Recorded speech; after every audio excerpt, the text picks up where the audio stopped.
نحمده ونصلي على رسوله الكريم اما بعد فاعوذ بالله من الشيطان الرجيم بسم الله الرحمن الرحيم رب اشرح لي صدري ويسر لي امري واحلل عقدة من لساني يفقهوا قولي۔ اللہ تعالیٰ کا لاکھ لاکھ شکر ہے جس نے ہمیں انسان پیدا کیا، کائنات کی ساری مخلوقات میں ہمیں عزت عطا کی۔ اس کا احسان ہے ہم پر کہ اس نے ہمیں مسلمان گھرانوں میں پیدا کیا، اس لیے کہ اسلام انسان کو ملنے والی نعمتوں میں سب سے بڑی نعمت ہے، جس پر ہم اس کا جتنا بھی شکر ادا کریں کم ہے۔ لیکن اسلام کیا ہے؟ اسلام زندگی گزارنے کا طریقہ ہے۔ اسلام صرف ایک نظریہ نہیں، صرف ایک خیال کا نام نہیں، کتابوں میں لکھی ہوئی چند باتوں کا نام نہیں۔ اسلام ایسے طریقوں کا نام ہے، ان ہدایات کا نام ہے جن پر عمل کر کے ہم اپنی اس زندگی کو بھی سنوار سکتے ہیں اور اپنی آخرت کو بھی، جو ہمارا ہمیشہ ہمیشہ کا گھر ہے۔ اسلام کے لفظی معنی ہیں سلامتی۔ گویا یہ ایک ایسے طریقے کا نام ہے کہ جو انسان کو سلامتی کی راہ پر چلنا سکھاتا ہے۔ اسلام کا معنی پیس بھی کیا جاتا ہے۔ گویا اسلام وہ طریقہ ہے جس پر اگر عمل کیا جائے تو ہماری زندگیوں میں پیس، سکون اور امن ہو سکتا ہے۔ کائنات کی تمام چیزیں جن کی طرف بھی ہم نظر دوڑاتے ہیں، ان کے اندر ایک خاص قسم کا سکون نظر آتا ہے۔ اسلام کا ایک معنی فرما برداری اور تابع داری بھی ہے۔ ہم اپنے آس پاس دیکھتے ہیں، دائیں بائیں دیکھتے ہیں، اوپر نیچے دیکھتے ہیں تو زمین و آسمان کی بہت سی چیزوں کو دیکھ کر ہمیں سکون کا احساس ہوتا ہے۔ نیلے آسمان کو اگر آپ نظر جما کر دیکھیں تو آپ دیکھتے ہی رہ جائیں گے۔ اسے دیکھ کر آپ کے اندر ایک وسعت اور سکون کا احساس ہوتا ہے۔ سمندر کو دیکھیں تو خواہ اس کے اندر لہریں پائی جاتی ہیں، لیکن موجیں مارتے ہوئے سمندر کو دیکھ کر بھی، پانی کی وسعت کو دیکھ کر بھی ایک گہرے سکون کا احساس ہوتا ہے۔ اسی طرح زمین پر پایا جانے والا سبزہ، درخت، پہاڑ، پرندے، پھل، پھول، یہ سارے نظارے، یہ ساری چیزیں ایک سکون کا احساس دلاتی ہیں۔ کیوں؟ اس لیے کہ یہ سب کی سب اپنے رب کی تابع دار ہیں، رب کی فرما بردار ہیں، رب کی اطاعت گزار ہیں۔ تو ایک انسان بھی جب اپنے رب کا تابع دار ہوتا ہے، رب کی فرما برداری کرتا ہے اور پورے یقین کے ساتھ، شوق کے ساتھ، تو اس کی زندگی میں بھی سکون پیدا ہوتا ہے۔ بظاہر اس کی زندگی میں مشکلات ہی کیوں نہ ہوں، لیکن اس کے دل میں ہمیشہ اطمینان ہوتا ہے۔ قرآن پاک میں اللہ سبحانہ و تعالی نے دین پر عمل کرنے والوں کے لیے اسی سکون کی خوشخبری دی ہے۔ الا ان اولیاء اللہ لا خوف علیہم ولا هم يحزنون، خبردار رہو اللہ کے دوست، ان کو نہ خوف ہوتا ہے نہ وہ غمگین ہوتے ہیں۔ دنیا میں بھی انسان اللہ تعالی کی اطاعت سے اس مقام پہ پہنچ جاتا ہے کہ جس میں وہ اپنے مستقبل کے بارے میں بھی پریشان نہیں ہوتا، کیونکہ وہ مکمل طور پر اپنے مستقبل کو اللہ کے حوالے کرتا ہے، اللہ پر یقین رکھتا ہے، اس پر توکل رکھتا ہے۔ اور اسی طرح دنیا میں ہونے والے چھوٹے چھوٹے نقصانات پر اپنا نقصان نہیں کرتا، غمگین نہیں ہوتا۔ وہ بہت سے ناپسندیدہ فیصلوں کو اللہ کا فیصلہ سمجھ کر، تقدیر کا حصہ سمجھ کر قبول کر لیتا ہے، اور اللہ کے فیصلوں کے آگے سر جھکا دینا، یہی پھر انسان کے لیے باعث سکون ہو جاتا ہے کہ میرا رب مجھ پر مہربان ہے، اس کا کوئی فیصلہ میرے لیے نقصان دہ نہیں۔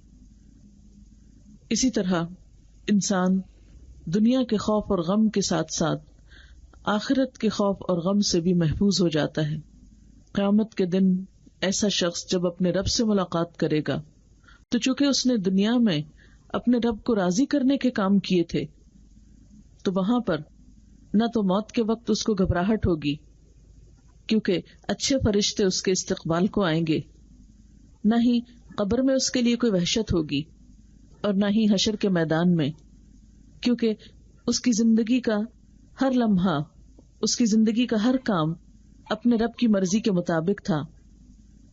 جو شخص ایسی کیفیات سے گزرتا ہو دنیا میں بھی وہ اس اطمینان کو محسوس کر سکتا ہے اور مرنے کے بعد بھی کرے گا، لیکن اگر اس دنیا میں ہم اپنے رب کے فیصلوں پر مطمئن نہیں ہوتے، دنیا میں ہم اپنے آپ کو اللہ کے سپرد نہیں کرتے اور اپنی مرضی کے مطابق زندگی بسر کرنا چاہتے ہیں، تو یاد رکھیے یہ دنیا ہماری بنائی ہوئی تو ہے نہیں کہ جس میں ہماری مرضی چل سکے۔ یہ تو جس کی بنائی ہوئی ہے اسی کے مرضی کے مطابق ہی سب کام ہوں گے۔ اس لیے ہمارے لیے اس کے بغیر کوئی چارہ نہیں کہ ہم اپنے آپ کو اللہ کے حوالے کر دیں، اس کی اطاعت کریں، اس کی فرما برداری کریں، ان کاموں میں بھی جو ہماری مرضی کے مطابق ہیں، جن کو ہمارا دل چاہتا ہے، اور ان کاموں میں بھی اپنے آپ کو اللہ کے حوالے کر دیں جن کاموں میں ہمارا دل نہیں چاہتا، جو ہماری مرضی اور خواہش کے خلاف ہوتے ہیں، لیکن وہ اللہ کی پسند کے کام ہوتے ہیں۔ زندگی کے سفر میں ایسے ہی بہت سی چیزوں میں انسان کے اوپر بہت سی کیفیات گزرتی ہیں۔ انسان محض اس گوشت پوشت کا مجموعہ نہیں، صرف ہڈیوں کے ڈھانچے پہ گوشت ہی نہیں پہنایا گیا۔ اللہ تعالیٰ نے انسان کو مختلف چیزوں کا مجموعہ بنایا ہے۔ انسان کے اندر دل بھی ہے، دماغ بھی ہے، سوچ بھی ہے، انسان کے اندر خواہشات اور جذبات بھی ہیں، خیر کا جذبہ بھی ہے اور اس کے اندر شر بھی ہے۔ فَأَلْهَمَهَا فُجُورَهَا وَتَقْوَاهَا، انسان کے اندر فجور بھی ہے اور تقوی کی صلاحیت بھی ہے۔ اب یہ ہر شخص پر منحصر ہے کہ وہ اپنے خیر کی قوت کو بڑھاتا ہے یا شر میں آگے جاتا ہے۔ بہرحال یہی ہر انسان کا ایک امتحان ہے کہ اس دنیا میں رہتے ہوئے ان دونوں آپشنز میں سے کون سی آپشن کو لیتا ہے۔ تو بہرحال انسان کے اوپر گزرنے والی کیفیات، انسان کے دل میں اٹھنے والے خیالات اور انسان کے ذہن میں پیدا ہونے والی سوچیں، ان سب چیزوں کا اگر جائزہ لیا جائے تو انسان رنگا رنگ چیزوں کا مجموعہ ہے، اور کچھ کیفیات تو ایسی ہوتی ہیں انسان جن پر قابو پا لیتا ہے، لیکن کچھ چیزیں انسانی نفس کے اندر ایسی ہوتی ہیں کہ جن کی اصلاح کے لیے انسان کو باقاعدہ کوشش کرنی پڑتی ہے۔ وہ کون سی خرابیاں ہیں، وہ کون سی خواہشات ہیں جو انسان کے لیے نقصان دہ بھی ہیں اور جن کو انسان کے اندر سے نکالنے کے لیے اور ان کو درست رنگ میں ڈھالنے کے لیے انسان کو باقاعدہ کوشش کرنی پڑتی ہے۔ تو ایسی ہی چیزوں میں سے ایک چیز انسان کے اندر پایا جانے والا حسد کا مادہ ہے۔ کہا جاتا ہے کہ حسد وہ کیفیت ہے یا وہ گناہ ہے کہ جو سب سے پہلے آسمان پر ہوا اور زمین پر بھی سب سے پہلے اسی کا ارتکاب ہوا۔ آسمان پر کس طرح کہ اللہ تعالیٰ نے جب آدم علیہ السلام کو پیدا کیا تو اس سے پہلے زمین پر جنات رہا کرتے تھے۔ انسان کی آمد پر، انسان کی پیدائش پر جنوں کے سردار یا جنوں کے بڑے ابلیس کو حسد ہوا۔ اللہ تعالیٰ نے جب باقی مخلوق کو یہ حکم دیا کہ وہ انسان کو سجدہ کریں، خاص طور پر فرشتوں کو اور اس کے ساتھ ساتھ جنات کو بھی، تو ابلیس نے سجدے سے انکار کر دیا۔ اس انکار کی کیا وجہ تھی؟ انسان سے پایا جانے والا حسد۔ اور اس وقت ابلیس نے کہا تھا کہ میں کیوں سجدہ کروں، انا خیر منہ، میں اس سے زیادہ اچھا ہوں، خلقتنی من نار وخلقتہ من طین، کہ مجھے تو نے آگ سے بنایا اور اس کو مٹی سے بنایا۔ اور اصل جلن کس بات کی تھی کہ اس کو مجھ پر فضیلت کیوں ملی، اس کو میرے مقابلے میں بڑا کیوں سمجھا گیا یا بڑا کیوں قرار دیا گیا۔ جیسے عموماً ایک بچے کی پیدائش کے بعد دوسرا بچہ آتا ہے تو پہلا بچہ دوسرے بچے کو ماں کی گود میں بیٹھنے ہی نہیں دیتا، اس کو دھکیلتا ہے، اس کو نکالتا ہے کہ اس جگہ مجھے بیٹھنا ہے، یہ تو میری ماں کی گود تھی، تم کہاں سے آ گئے. اور بعض اوقات آپ نے دیکھا ہوگا کہ کچھ بچوں کے اندر یہ مادہ اتنا زیادہ ہوتا ہے کہ وہ چھوٹے بچے کو نقصان تک پہنچاتے ہیں. حالانکہ بچے تو بہت معصوم ہوتے ہیں، بہت چھوٹے ہوتے ہیں، لیکن حسد کا مادہ بچوں کے اندر بھی ہوتا ہے. حسد، جس کو عام زبان میں جیلسی کہتے ہیں، دنیا میں انسان کے آنے کے بعد بھی یہ بہت بڑے بڑے جرائم کا سبب بنا. دنیا میں پہلا قتل حسد ہی کی وجہ سے ہوا تھا. آپ جانتے ہیں کہ آدم علیہ السلام کے 2 بیٹے تھے، حابیل اور قابیل. ان دونوں نے اللہ کی راہ میں ایک قربانی کی. حابیل کی قربانی قبول ہوئی لیکن قابیل کی قربانی قبول نہ کی گئی. اس بنا پر قابیل کو حابیل سے حسد ہوا اور نتیجتاً اس نے اپنے ہی بھائی کو قتل کر دیا.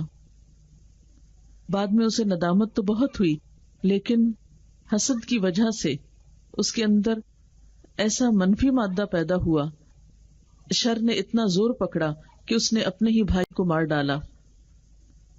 آج بھی اگر ہم دیکھیں تو ہمارے خاندانی تعلقات میں، ازدواجی تعلقات میں، سوسائٹی میں، کاروباری تعلقات میں عموماً جو چیز بہت خلل ڈالتی ہے، پریشانی کا باعث بنتی ہے، تعلقات کی خرابی کا باعث بنتی ہے، وہ انسان کے اندر پایا جانے والا حسد ہی کا مادہ ہے.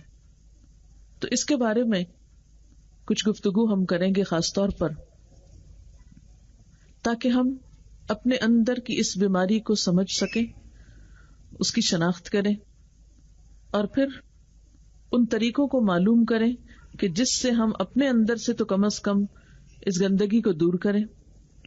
اور پھر اگر ہمارے ساتھ کوئی حسد کر رہا ہے تو اس کے ساتھ ہمارا معاملہ کیسے ہو اور اس مشکل کا مقابلہ ہم کس طرح کریں. تو چند باتیں اس کے حوالے سے آپ کے ساتھ کرنا چاہوں گی. پہلی بات تو یہ کہ حسد ہے کیا، یعنی حسد کیا ہوتا ہے، حسد کی پہچان کیا ہے. حسد ہوتا ہے کسی بھی صاحب نعمت، اللہ نے انسانوں کو بہت سی نعمتیں دی، تو کسی بھی نعمت والے کی نعمت کے زائل ہونے یا چلے جانے کی تمنا کرنا، کسی کی نعمت یا کسی کو ملنے والی خیر یا بھلائی یا اللہ کا فضل دوسرے کے پاس دیکھ نہ سکنا، وہ دل کو نہ بھانا. اور صرف اتنا ہی نہیں کہ دل کو نہیں بھا رہا، دل کو اچھا نہیں لگ رہا، بلکہ اس کے ساتھ یہ کوشش بھی ہو رہی ہے کہ کسی طرح وہ نعمت جس کو ملی ہے اس سے چھن جائے، اس سے ختم ہو جائے. بعض اوقات تو یہ کیفیت صرف دل تک ہوتی ہے، لیکن بعض اوقات یہ پھر دل سے آگے نکل کر عمل میں بھی ڈھل جاتی ہے، اور انسان اس وقت تک چین سے نہیں بیٹھتا جب تک کہ دوسرے کو نقصان نہ پہنچا چکے. اب سوال یہ پیدا ہوتا ہے کہ حسد کس کس سے کیا جاتا ہے، کون کون حسد کا شکار ہوتا ہے. اس بارے میں آپ صلی اللہ علیہ وسلم نے ہمیں خبردار کیا. آپ نے فرمایا، اپنے ارادوں کی تکمیل میں رازداری سے کام لیا کرو، کیونکہ ہر صاحب نعمت حسد کیا جاتا ہے. یعنی جس کو بھی کوئی نعمت ملے گی اس سے ضرور حسد کیا جائے گا. اور یہ عام روزمرہ زندگی کا تجربہ اور مشاہدہ ہے کہ اگر ایک انسان کو اللہ کی طرف سے کوئی خاص خوبی مل جاتی، جسے کہتے ہیں نا گاڈ گفٹڈ ہونا، کچھ چیزیں تو انسان کوشش سے حاصل کر لیتا ہے، لیکن کچھ چیزیں اللہ تعالیٰ کی طرف سے ملتی ہیں، اس میں انسان کا اپنا کچھ خاص کمال نہیں ہوتا. مثلاً حسن ایک ایسی دولت ہے کہ جو اللہ تعالیٰ ہی دیتا ہے.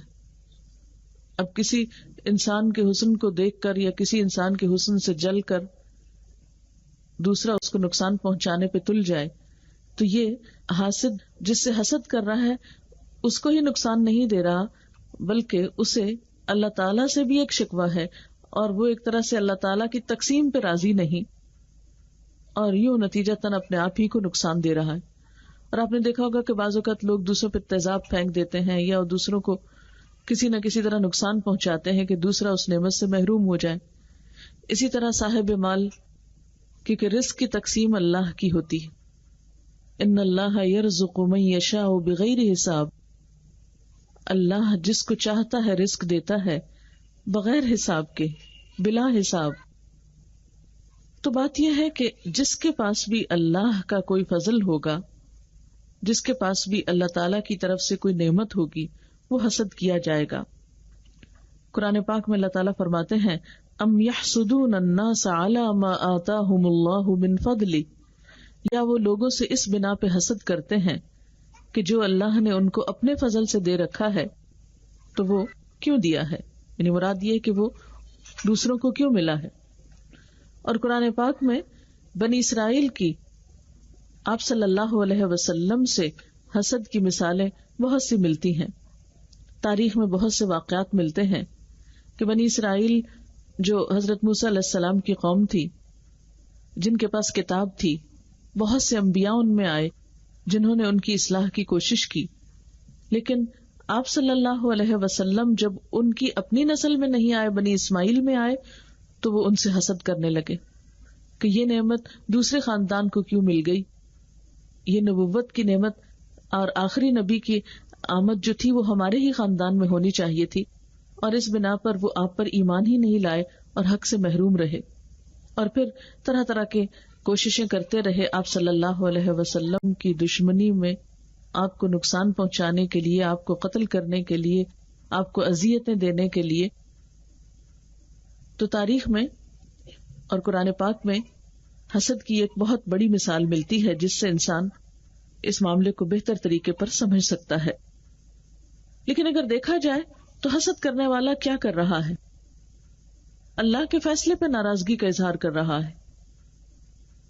اسی لیے ایک روایت میں آتا ہے حضرت زکریا علیہ السلام نے فرمایا کہ اللہ تعالیٰ فرماتا ہے حاسد میری نعمت کا دشمن ہے اور میرے فیصلے پر غصہ کرتا ہے، اور جو کچھ میں نے اپنے بندوں کے درمیان تقسیم کیا ہے اس سے خوش نہیں ہوتا، یعنی وہ اللہ کی تقسیم پہ راضی نہیں ہوتا۔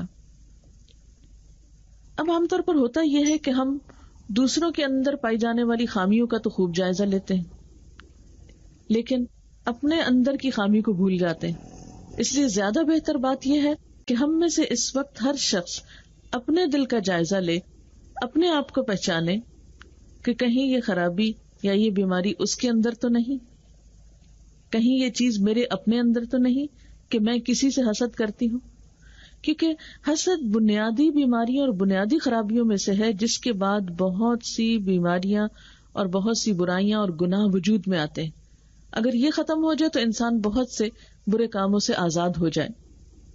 اگر دیکھا جائے تو ہر انسان کے اندر کسی نہ کسی درجے پر تھوڑی یا زیادہ یہ بیماری ضرور ہوتی۔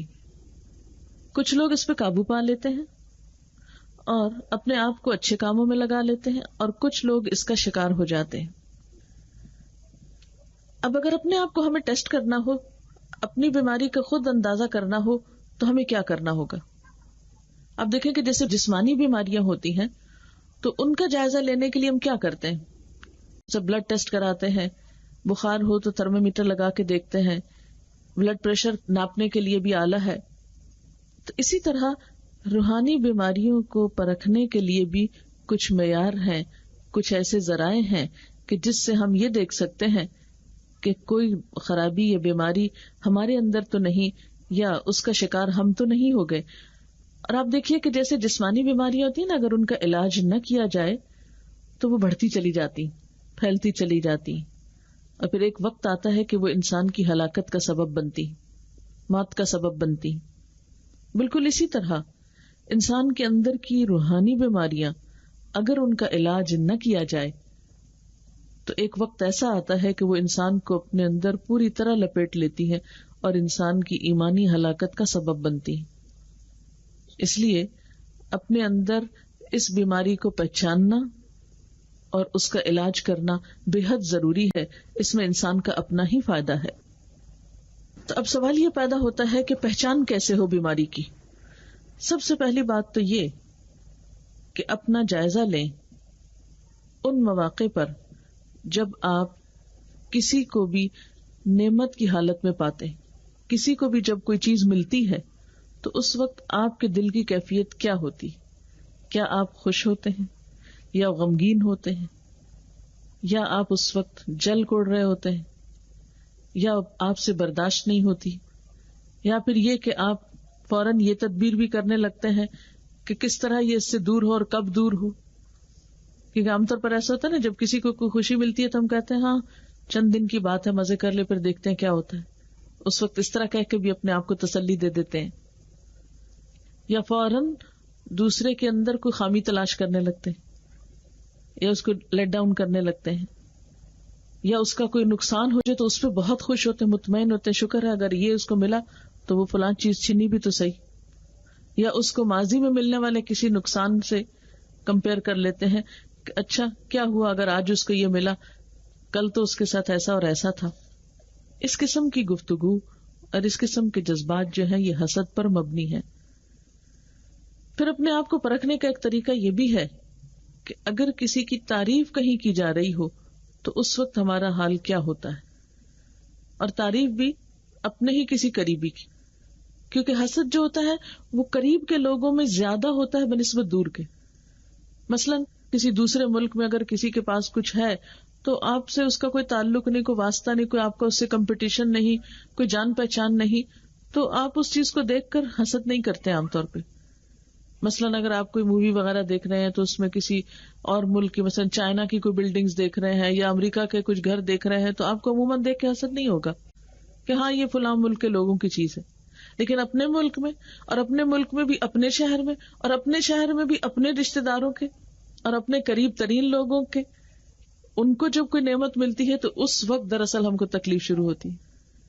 پھر اپنے برابر کے جو لوگ ہوتے ہیں، عہدے میں یا عمر میں یا کولیگز ہوتے ہیں یا ایک جگہ پہ رہنے والے لوگ ہوتے ہیں، تو عموماً ان میں یہ خرابی پھر پائی جاتی. مثلاً کسی دوسرے محکمے میں کوئی شخص کام کرتا ہے، کسی دوسرے بازار میں کسی کی دکان ہے، کسی دوسرے فیلڈ میں کسی کا بزنس ہے بہت چمکتا ہے، تو عموماً اتنا حسد نہیں ہم کو ہوتا. لیکن اگر ہمارے اپنے فیلڈ میں، ہمارے اپنے محکمے میں، ہمارے اپنے بازار میں، ہماری ساتھ والی دکان میں، ہمارے جیسے بزنس میں اگر ہم سے کوئی آگے نکلتا ہے تو اس وقت ہم کو پھر زیادہ تکلیف ہوتی، حسد اس وقت شروع ہوتا ہے. تو ایسی صورت میں انسان پھر اپنے آپ کو پرکھے، اپنا جائزہ لے، کیونکہ حسد کا فوری نقصان بھی شروع ہو جاتا ہے کہ انسان کے اپنے اندر ایک تکلیف اٹھنے لگتی، انسان کی نیندیں حرام ہو جاتی، انسان جو کچھ کر سکتا ہے اس سے بھی محروم ہو جاتا ہے. اس لیے ضروری ہے کہ انسان کوئی نہ کوئی اس کا حل تلاش کرے اور اپنا علاج شروع کرے.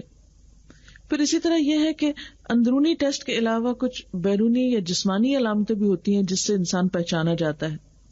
مثلا آپ دیکھیں حسد کرنے والے کی جو ہنسی ہے یا مسکراہٹ ہے وہ پھیکی ہوگی، بعض اوقات اس کی مسکراہٹ میں بھی طنز ہوگا، اس کے چہرے سے علامتیں نمایاں ہوں گی، یعنی چہرے سے فوراً پتہ چلنے لگے گا کہ یہ شخص کسی کی تعریف پہ یا کسی کی نعمت سے خوش نہیں ہوا.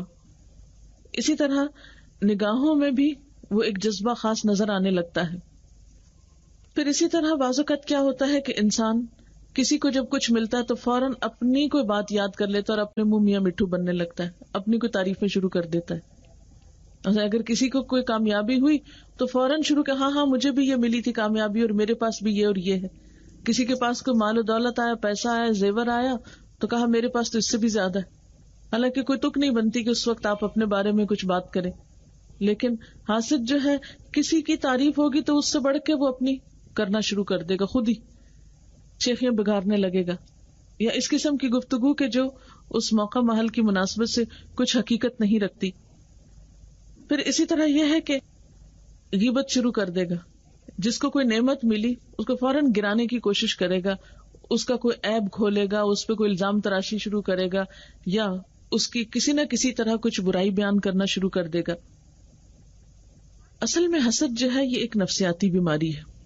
جیسے جسمانی بیماریاں ہوتی ہیں تو یہ ایک نفسیاتی بیماری ہے، اور عموماً حسد کا شکار جلدی وہ لوگ ہوتے ہیں جو احساس کمتری میں مبتلا ہوتے ہیں، جن کی زندگی میں کوئی کمی ہوتی ہے تو اس کمی کو وہ بری طرح محسوس بھی کرتے ہیں. آپ نے دیکھا ہوگا کہ بعض لوگوں کی زندگی میں اگر کچھ کمی ہو تو ان کو پرواہ نہیں ہوتی، وہ اس حال میں بھی خوش ہوتے ہیں، شکر گزار ہوتے ہیں کہ جو اللہ نے ہمیں دیا وہ بہت ہے. لیکن کچھ لوگوں کے پاس بہت کچھ بھی ہوتا ہے تو انہیں اپنے پہ اعتماد نہیں ہوتا، وہ انفیریورٹی کمپلیکس کا شکار ہوتے ہیں اور ہر وقت اپنے سے اوپر والے لوگوں کو دیکھ دیکھ کے متاثر ہوتے رہتے ہیں، اپنے پاس ملنے والی نعمت کی طرف ان کی توجہ نہیں ہوتی. پھر اسی طرح اس کا سبب دل کی تنگی ہوتا ہے. اسی لیے اللہ تعالیٰ قرآن پاک میں فرماتے ہیں وَمَن یُوقَ شُحَّ نَفْسِهِ کہ جو شخص اپنے دل کی تنگی سے بچا لیا گیا وہی کامیاب ہونے والے. پھر اسی طرح ذاتی فخر کا خیال کہ میں بڑی چیز ہوں، مجھ سے آگے کوئی نکل کے تو دکھائے، یعنی تکبر کا شکار ہوتا ہے نا ایسا شخص. ایک طرف احساس کمتری ہے، دوسری طرف تکبر ہے. پھر اسی طرح یہ ہے کہ انسان کے اندر جو جاہ پرستی کا مادہ ہے اس سے بھی انسان حسد کا شکار ہوتا ہے. اور حقیقت میں دیکھا جائے تو ایسا شخص بدطینت ہوتا ہے یا اس کے نفس کے اندر خرابی ہوتی ہے. اب یہ ہوتا ہے کہ حسد کے کچھ لیولز ہوتے ہیں. ایک تو یہ ہوتا ہے کہ انسان کو دوسرے کی نعمت چھن جانے کی خواہش ہوتی، خود ملے یا نہ ملے، میرے پاس ہے یا نہیں، بس دوسرے کے پاس نہ ہو. اس کو یہ نہیں ہوتا ضروری طور پر کہ مجھے بھی مل جائے، اس کو یہ ہوتا ہے کہ کسی کو بھی نہ ملے، دوسرے کے پاس نہ ہو. اور یہ مذموم ترین قسم ہے حسد کی. یعنی اس کو اپنے لیے بھی فضل خیر بلائی کی کوئی فکر نہیں، نہ ضرورت ہے، بس اس کو نہیں اچھا لگتا کہ کوئی شخص خوش ہو. یعنی کچھ لوگ اتنے جلے کوڑھے سڑے رہتے ہیں کہ کسی کا مسکرانا ان کو اچھا نہیں لگتا، کسی کا بات کرنا اچھا نہیں لگتا، کسی کے اندر کوئی بھلائی ان کو پسند نہیں آتی، ہر وقت ان کا موڈ آف ہی رہتا ہے. پھر اسی طرح حسد کی ایک اور قسم یہ ہوتی ہے، ایک لیول یہ ہوتا ہے کہ انسان یہ خواہش کرے کہ دوسرے کی نعمت چھن جائے اور وہ اس کو مل جائے. یعنی پہلے درجے میں اس کو یہ خواہش نہیں ہوتی کہ مجھے ملے یا کسی کو ملے، وہ کہتا بس اس کے پاس نہ ہو. دوسری قسم یہ ہوتی ہے کہ انسان کیا چاہے کہ اس سے چھن کے مجھے ملے، حالانکہ اللہ تعالیٰ نے ہمیں کیسے کہا ہے کہ تم اللہ سے مانگو، تم اس بات کی تمنا نہ رکھو کہ دوسرے کی چھن کے مجھے ملے. اللہ تعالیٰ کے خزانے تو بہت وسیع ہیں. اس دنیا میں نعمت صرف وہ نہیں ہے جو کسی کے ہاتھ میں ہے، اللہ کے خزانوں میں اس سے کہیں زیادہ ہے. جیسے قرآن پاک میں آتا ہے کہ وَإِن مِّن شَيْءٍ إِلَّا عِندَنَا خَزَائِنُهُ وَمَا نُنَزِّلُهُ إِلَّا بِقَدَرٍ مَّعْلُومٍ. کوئی چیز ایسی نہیں جس کے خزانے نہ ہو ہمارے پاس، لیکن ہم اس کو ایک مخصوص اندازے یا معلوم اندازے کے ساتھ اتارتے ہیں، سب کچھ اکٹھا نہیں اتار دیتے. پھر اسی طرح حسد کی ایک قسم یہ بھی ہوتی ہے کہ انسان کسی کی نعمت کو دیکھ کے خواہش کرے کہ مجھے مل جائے، لیکن اس کو یہ تمنا نہیں ہوتی کہ دوسرے کی چھنے. یعنی وہ جب کسی کو دیکھتا تو فوراً اس کو حسرت ہوتی ہے، ہائے میرے پاس کیوں نہیں، لیکن وہ یہ نہیں سوچتا کہ دوسرے کے پاس نہ ہو، یہ دوسرے کے پاس کیوں ہے. اس کو رشک کہتے ہیں.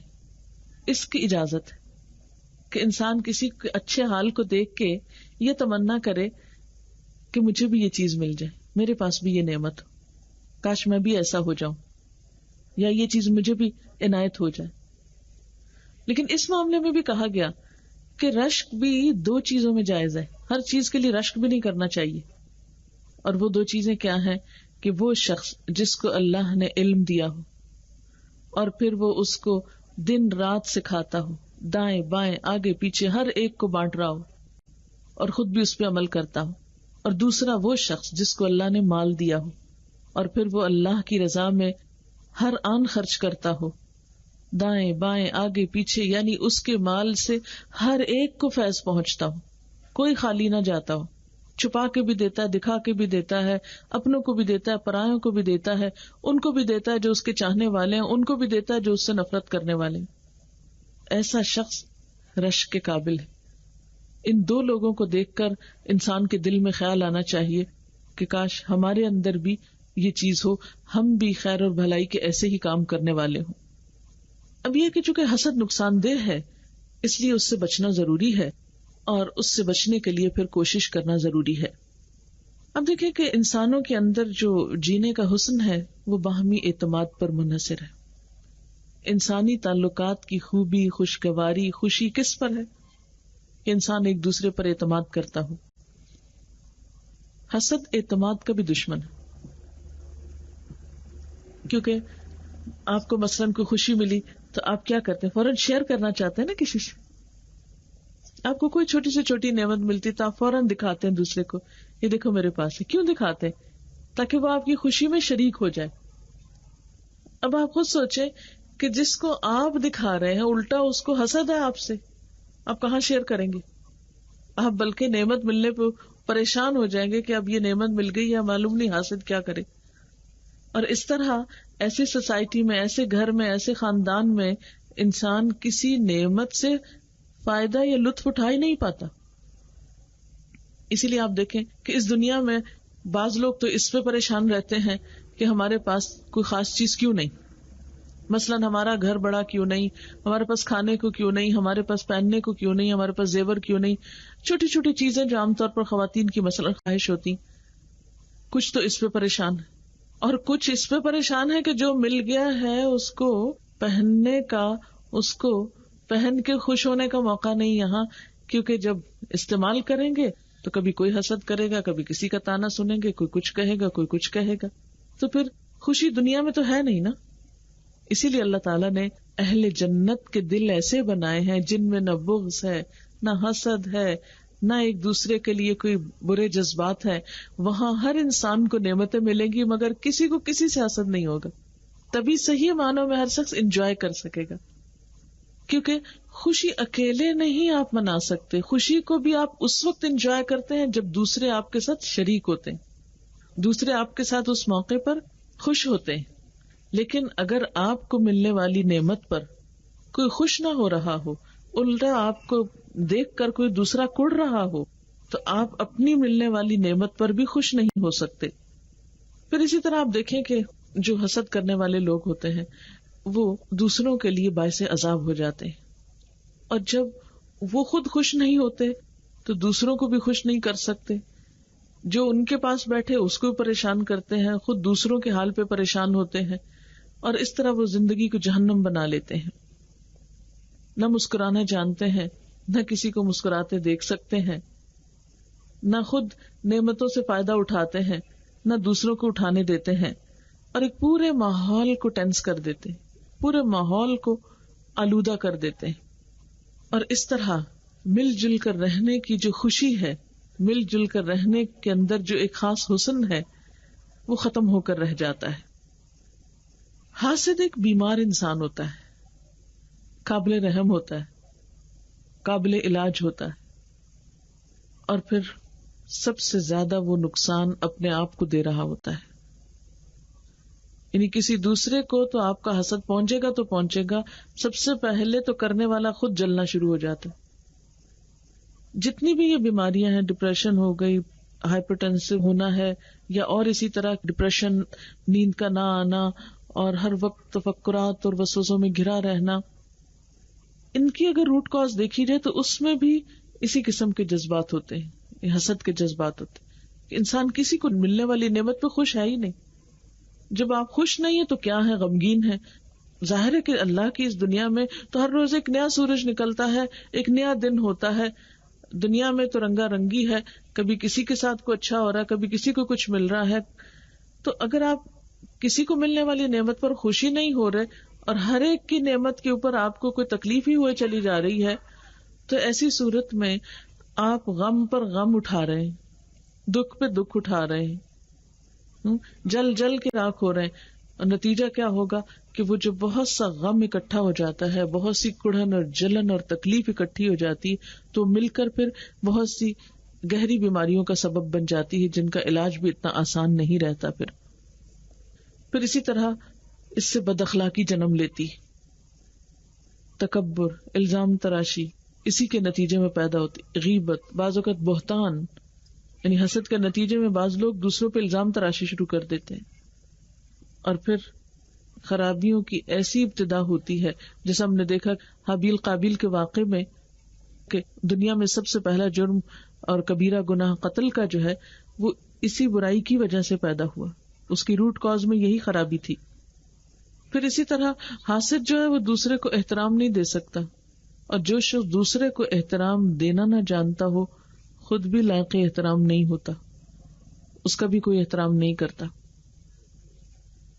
اب آپ کسی کی خوشی پہ خوش نہیں، آپ کسی کو احترام نہیں دے سکے، آپ نے کسی کی سامنے بھی عزت نہیں کی، پیچھے بھی عزت نہیں کی، اب آپ کیا توقع رکھتے ہیں کہ لوگ آپ کے ساتھ کیا کریں؟ اب لوگ بھی آپ کے ساتھ اچھا نہیں کریں گے. جب آپ اچھے نہیں کسی کے ساتھ تو کوئی آپ کے ساتھ کیوں اچھا ہو؟ اب آپ پہلے ہی جل کڑ رہے ہیں، جب دیکھتے ہیں کہ لوگ بھی آپ سے کھچے ہوئے ہیں، لوگ بھی آپ سے اچھا نہیں کر رہے، آپ اور جلنے لگتے ہیں. اور پھر کیا ہوتا ہے کہ ایک مصیبت دوسری مصیبت کو دعوت دیتی ہے اور انسان پریشانیوں پر پریشانیوں کا شکار ہوتا چلا جاتا ہے. اور پھر سب سے بڑا نقصان تو ایمان کا ہے، کیونکہ آپ صلی اللہ علیہ وسلم نے فرمایا لا یجتمع فی جوف عبد الایمان والحسد، کسی بندے کے دل میں ایمان اور حسد اکٹھے جمع نہیں ہو سکتے. ایمان کا دشمن ہے یہ. اسی کی بنا پر تو ابلیس راندہ درگاہ ہوا تھا، اسی کی بنا پر تو بنی اسرائیل حق کو قبول کرنے سے محروم رہ گئے تھے. اسی وجہ سے تو خونی رشتوں کی بے حرمتی ہوئی تھی. یوسف علیہ السلام کے بھائیوں نے ان کے ساتھ کیا کیا تھا؟ انہیں کنویں میں کیوں پھینکا تھا؟ جھوٹ کیوں بولا تھا؟ قتل کے منصوبے کیوں بنا رہے تھے؟ اور بات کیا تھی؟ صرف اتنی کہ ہمارے والد، ان کا خیال تھا ہمارے والد ہم سے بڑھ کر یوسف کو چاہتے ہیں علیہ السلام. لیکن کیا بگاڑ سکے، کیا نقصان دے سکے؟ یوسف علیہ السلام کو اللہ تعالیٰ نے نبوت بھی دی اور بادشاہت بھی دی. حاسد کسی کا نقصان کچھ نہیں کر سکتا سوائے اس کے کہ اپنا نقصان کرتا چلا جاتا ہے. آپ صلی اللہ علیہ وسلم نے فرمایا ایاکم والحسد فإن الحسد یأکل الحسنات کما تأکل النار الحطب. خبردار حسد سے بچنا، کیونکہ حسد نیکیوں کو اس طرح کھا جاتا ہے جس طرح آگ سوکھی لکڑیوں کو کھاتی ہے. جلتی آگ میں اگر آپ لکڑیاں ڈالیں تو تھوڑی دیر میں راکھ ہی ملے گی آپ کو، جل بھن کے سب کچھ ختم ہو جائے گا. اسی طرح جس شخص کے اندر حسد کی برائی ہو، جو دوسروں کے ساتھ حسد رکھتا ہو، وہ اگر اس کے ساتھ نماز پڑھ رہا ہے یا کوئی اور اچھا کام کر رہا ہے تو وہ اس کو بھی ضائع کر رہا ہے، برباد کر رہا ہے. کیونکہ ایسا شخص بدگمانی کا شکار ہوگا، وہ نیکیوں کو ضائع کرنے کا سبب بنی، غیبت کا شکار ہوگا، دوسروں کی برائیاں کرے گا، الزام تراشی کرے گا، پھر دوسرے کو اذیت دینے کی کوشش کرے گا، اس کو ٹارچر کرے گا، اس کا مذاق اڑائے گا، اس کی توہین کرے گا، بے عزتی کرے گا. تو یہ ساری چیزیں کیا ہوئی؟ کرتے کرتے انسان کے لیے ہلاکت میں پڑنے کا سبب. نیکیاں تو سب کچھ جل گئی. اب آپ خود سوچیں کہ عموماً دنیا کا جب چھوٹا سا بھی کوئی نقصان ہوتا ہے تو ہمیں کس قدر پریشانی ہوتی ہے. اگر راہ جاتے ہوئے آپ کی جیب کٹ جائے تو آپ دیکھیں آپ کا حال کیا ہوتا ہے. خدا نخواستہ آپ کی کوئی ایک چھوٹی سی رنگ گم ہو جائے تو آپ دیکھیں کہ کتنی بے چینی لگے گی. سارا دن کوئی اور کام سوجے گا ہی نہیں، ہر تھوڑی دیر بعد دل میں خیال آئے گا وہ میری رنگ پتہ نہیں کہاں گئی، خدا جانے کہاں رکھ بیٹھے. قیمتی گھڑی اتار کے کہیں رکھ بیٹھے، آپ بھول جائیں اپنے ہی ہاتھوں رکھ کے، تو آپ دیکھیں گے آپ کو کہیں چین نہیں آئے گا، وہ میری گھڑی گم گئی، مطلب بہت قیمتی تھی. تھوڑی تھوڑی دیر بعد دل میں یہی بچار آتا رہے گا. اب آپ خود سوچیں کہ دنیا کے تو چھوٹے چھوٹے نقصان پہ، ایک رنگ کے گمنے پہ، گھڑی کے گمنے پہ، چند روپے کے گمنے پہ ہمارا اتنا برا حال ہو جاتا ہے، تو کہاں حسد کر کے انسان اپنی ساری نیکیوں کو برباد کر دے، گما بیٹھے، ستیہ ناش کر دے، تو اس پر اس کو کوئی بھی احساس نہ ہو کہ وہ کسی مصیبت کا شکار یا اس کا کچھ نقصان ہو رہا ہے. اور سب سے بڑی بات یہ کہ انسان کے جو دین کا نقصان ہوتا ہے حسد کی وجہ سے، اس کا تو پھر کوئی مداوع ہو نہیں سکتا الا یہ کہ انسان اپنی اس کیفیت سے باہر نکلے. آپ صلی اللہ علیہ وسلم نے فرمایا تمہاری طرف پچھلی قوموں کی بیماریاں حسد اور بغض سرایت کر آئیں گی جو مونڈ ڈالیں گی. میں نہیں کہتا کہ یہ بالوں کو مونڈنے والی ہیں، بلکہ یہ تو دین کو مونڈ دیں گی. یعنی حسد جیسی بیماری اگر مسلمانوں کے بیچ میں آ گئی تو کیا ہوگا؟ دین کا صفایا ہو جائے گا.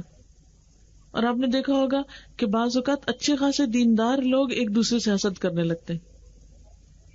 نیکی کے میدان میں رشک تو جائز ہے لیکن حسد جائز نہیں. تو اس سے کیا ہوتا ہے کہ جب دو دین والے ایک دوسرے سے حسد کر رہے ہوں، ایک دوسرے کو بدنام کر رہے ہوں، ایک دوسرے کو برا بھلا کہہ رہے ہوں، تو نتیجہ کیا نکلے گا؟ حاصل کیا ہوگا؟ لوگوں کے لیے ایک بری مثال بنیں گے. لوگ دین کو ہی چھوڑ دیں گے، وہ کہیں گے ہم نے دیکھ لیا بہت دیندار، بہت نمازیں پڑھنے والے. اور پھر یہ کہ حسد ایک ایسی چیز ہے نا کہ جو چھپی نہیں رہ سکتی، ہوتا دل میں لیکن انسان کے رویے سے ظاہر ہو جاتا ہے. انسان کی گفتگو سے، انسان کے عمل سے، انسان کی سرگرمیوں سے. اصل میں حاسد کی کیفیت کچھ ایسی ہوتی ہے کہ جیسے وہ ہوپ لیس بھی ہوتا ہے اور ہیلپ لیس بھی ہوتا ہے. اس کی زندگی میں امید کی کمی بھی ہوتی ہے، ورنہ اگر اسے اللہ سے امید ہو تو وہ حسد کو چھوڑ کے اللہ تعالیٰ سے اس کا فضل مانگنا شروع کر دے. اور ہیلپ لیس اس طرح ہو جاتا ہے کہ بعض اوقات یہ بیماری اس پہ اتنا زبردست اٹیک کرتی ہے کہ وہ خود بھی اس سے باہر نہیں آ پاتا. اسی لیے مسلمانوں کو کیا سکھایا گیا ہے کہ ایک دوسرے کو تھام کے رکھو. والعصر ان الانسان لفی خسر، قسم ہے زمانے کی، یقیناً انسان نقصان میں ہے، سوائے ان لوگوں کے جو ایمان لائے اور جنہوں نے اچھے کام کیے اور جنہوں نے ایک دوسرے کو حق کی تلقین کی اور ایک دوسرے کو صبر کی تلقین کی. اگر ہم دیکھتے ہیں کہ کسی دوسرے کے اندر ایسی کوئی خرابی ہے، اور کیسے پتہ چلتا خرابی کا؟ کہ ایسا شخص ہر وقت آپ کے پاس آ کے دوسروں کی برائیاں کرتا رہے گا. فلاں نے میرے ساتھ ایسا کیا، فلاں تو ایسا ہے، ویسا ہے، ویسا.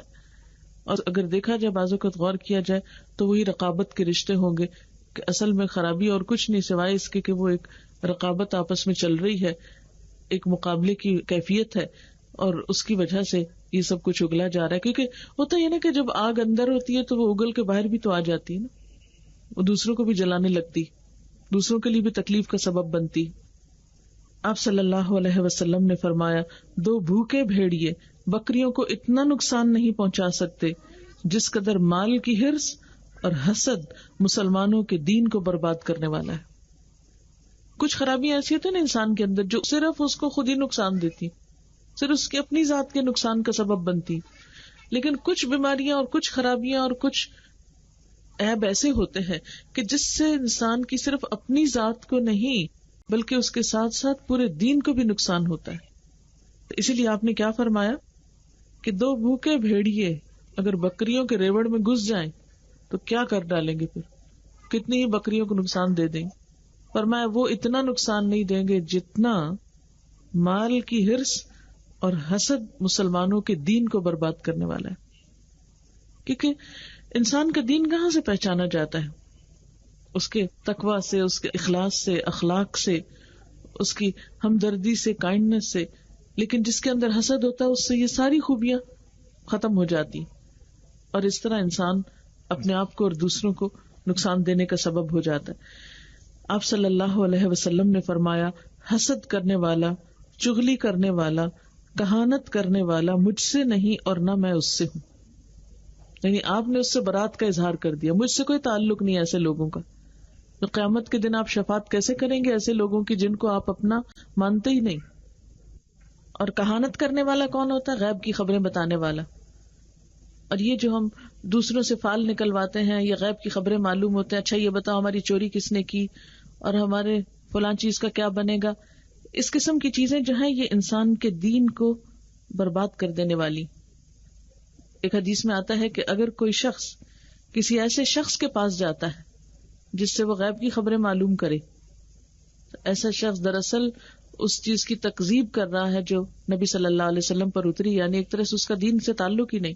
ایک اور جگہ پر آتا ہے کہ ایسی خبریں معلوم کرنے والا جو ہے اس کی 40 دن کی نماز ہی قبول نہیں ہوتی. ایک اور روایت میں آتا ہے کہ اس کی توبہ قبول نہیں ہوتی، یعنی 40 دن تک توبہ نہیں قبول ہوتی اس کی. تو اب آپ خود سوچیں کسی کو کیا خبر کہ 40 دن کے اندر اس کی موت ہی نہ ہو جائے، تو ایسے ہی دنیا سے چلا جائے گا.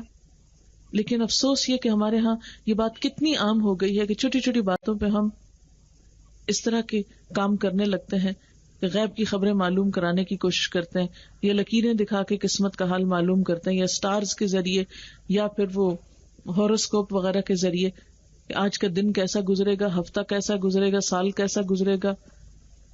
یہ تمام چیزیں توہمات میں سے ہیں. یاد رکھیے ہماری زندگی، صحت، بیماری اللہ کے ہاتھ میں ہے.